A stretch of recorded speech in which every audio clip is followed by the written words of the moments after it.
Countdown is on to their meeting in the ring. Wow. But the story of their journey there is anything but complete. Yeah. As the two best fighters in the world risk everything for history.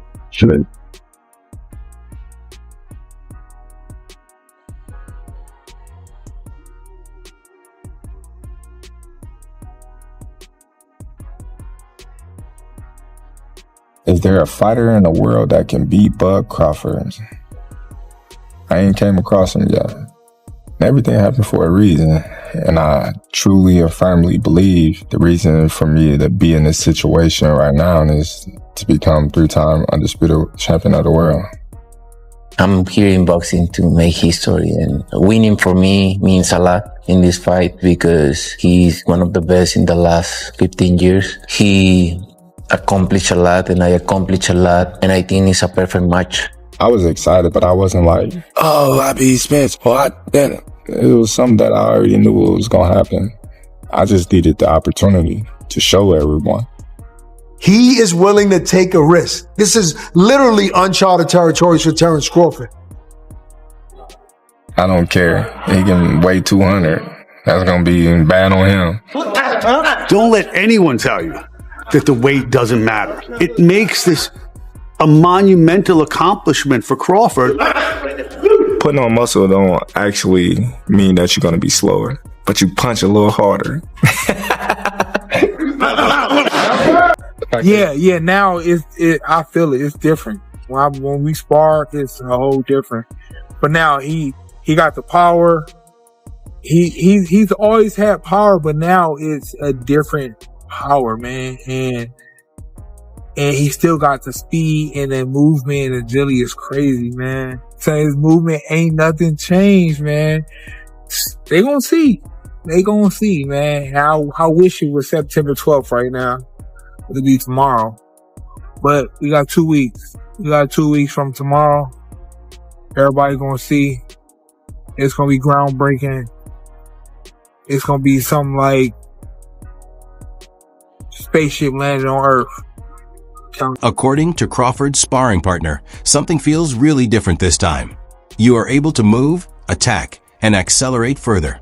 Canelo is currently heading directly into that storm as he prepares for a bout that has the potential to upend the sport like never before. Crawford's coach, Spike, intervened in the meantime with his own audacious assurance. Everything will work, he said.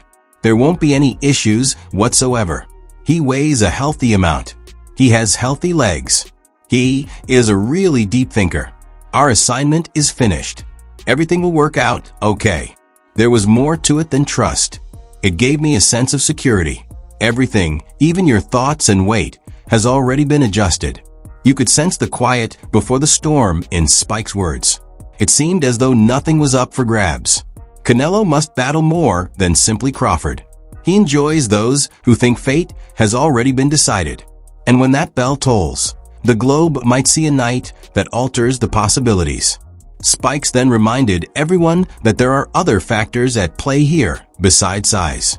First and foremost, Canelo is a smart fighter. Like, people are more concerned looking at the size, but Canelo is an intelligent boxer. There's always a method to what he's doing.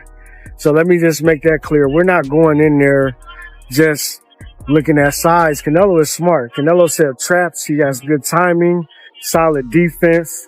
You know what I mean? And, you know, it's respect given to Canelo and everything that he's accomplished. He's seen every style. He's overcome a lot of obstacles that he's been faced with. So I don't want the narrative, you know, I see that the narrative is size, but Canelo is a smart fighter in his own right. However, like I told you before, our IQ, our toolbox, same situation I told you last time. Picking the right tool at the right time is going to beat this guy. We're prepared for every situation possible, whether it's on the rope, center of the ring, wherever you want to put it. We're prepared for any and every scenario. Come fight now. He was aware of Canelo's mental toughness, as well as his timing, defense, traps, and other techniques that weaken opponents before they are knocked out. However, Spikes made it apparent that they had improved Crawford's intelligence to the point that he could perform that task and more. It's not only muscle versus muscle in this battle. It's a battle of strategies, IQ against IQ. Additionally, masterminds may battle and alter everything with just one error. The true risk lies there. Because of this, we can claim that Fight Night has the ability to alter events in peculiar ways. He went on to list Canelo's training partners, but Spikes was certain it wasn't real. Be worried about what he's doing. He's doing the right thing to get the best guys to try to get him prepared. I mean, he should be taking Bud serious. I hope he's not taking Bud lightly. So, I mean, obviously he's taking his camp serious and getting good guys in there to push him. I mean, we got good guys in there to push us. We're crossing our T's and dotting our I's. It doesn't matter what he does over there. And at the same time, a lot is made due about sparring and just overall, like 16 ounces in headgears is different than 10 ounces and under the lights. So with that being said, I'm not concerned about, in our team, we're not concerned about who we sparring with, this and that and other. That's why I made the joke on Twitter. Well, I hope the odds swing in his favor since he's working with Boots and everybody think that that's such a huge advantage for him. Okay. So I was just making a little joke about it. Like, and I'm serious at the same time. So who was on the opposing side didn't matter to him. Being aware of who was in their own room was crucial. They believe Crawford is prepared for everything that might occur in the intense spotlight. In actuality, there are no hats or excuses. Practice alone cannot predict what will happen in the ring, even though some people may be better at it than others. Spike sounded like a man who was confident in his team's methodology. Because of this, some believe Crawford was already ahead of schedule. After then, the topic of history and the idea that skill can erase size was discussed.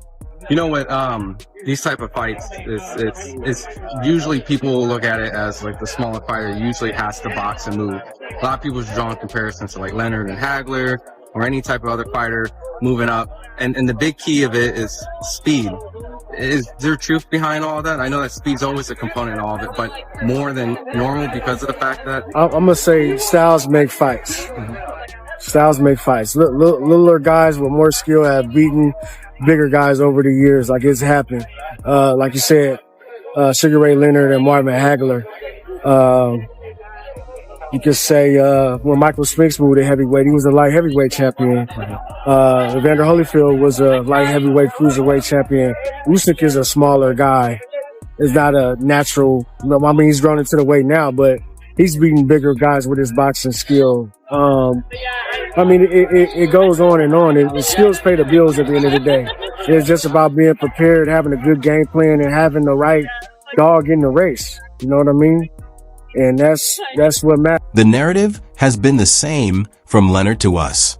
Guys who are clever and shorter frighten the giants. Everyone heard Spike say, "It's not math. Show courage. Be skillful and aware of when to take action." Despite his size, Canelo's brilliance defies weight and reach regulations. Crawford is there to change the narrative, not just to fight. Furthermore, history demonstrates that underdogs with the correct resources may topple titans. Canelo is now above that cloud. Spike then demonstrated that fighting wasn't always simple. Off was a tricky style. He did a lot of feints. He wasn't committing. He was very patient. You know, this is a completely different style from what Canelo's going to bring. So, you know, Mazurov gave us a little bit of difficulty. He came to win. He came prepared, but we overcame the obstacle. You know, and that's just that. That's in the past, and you know we're looking towards Canelo. They had to delve deeper, make adjustments, and polish everything because Madrimov was cunning. It served as both a test and a reminder that success requires overcoming obstacles. But that issue just strengthened Crawford's resolve going forward. Canelo will be able to make a decision quickly. He will bring fire, and the flames will reveal Crawford's true preparations. The storm they were practicing in seemed to be merely a premonition of what was to come, according to something Spike stated. The topic of Canelo's prior defeats was then raised. Aside from that, Spikes was honest. I can't say. I can't get into that. But I'm gonna say that I love Bivol. I love Dimitri Bivol. He's one of my favorite fighters. He lost to a hell of a fighter. He lost to a future Hall of Famer, and you know that's just that. There's nothing I can really say about that. He didn't lose to a regular guy. He lost to a pound for pound elite fighter and a bigger guy at that. So, I mean that's not much that I can really say about that. But as far as his improvements, he's shown some things, but you know, we'll see us exploit him on fight. He stated unequivocally that Spikes defeated Canelo. Fear is not the same as respect, even if Spikes was careful to portray it as a loss to brilliance rather than weakness. They examined Canelo's development and all of his subsequent adjustments. Spike said that those same gains would be converted into opportunities. Who dominates the present, not the past, will be the focus of tonight's fight night. Crawford might be that man, Spikes added. After that, Spikes clarified a major misunderstanding regarding the altercation. It wasn't very large.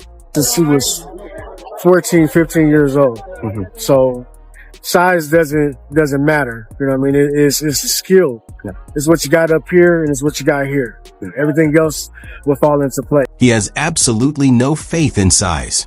A Crawford broke long ago, when he was just a teenager. He has never shied away from confronting larger, more powerful men. What is in the heart and mind are the most crucial factors. The true battle is not on the scales, but there. Spikes informed Canelo that when his abilities take over, his weight won't be an advantage. Additionally, it's possible that the smaller man in that ring may hit harder. Spikes made a terrifying pledge to Canelo before he left the room. For sure, Canelo is going to feel his power. Canelo is going to respect Bud Crawford. He's not going to be able to just walk through him and whatever he thinks. You know what I mean? Bud is a very strong fighter. He's a very good puncher.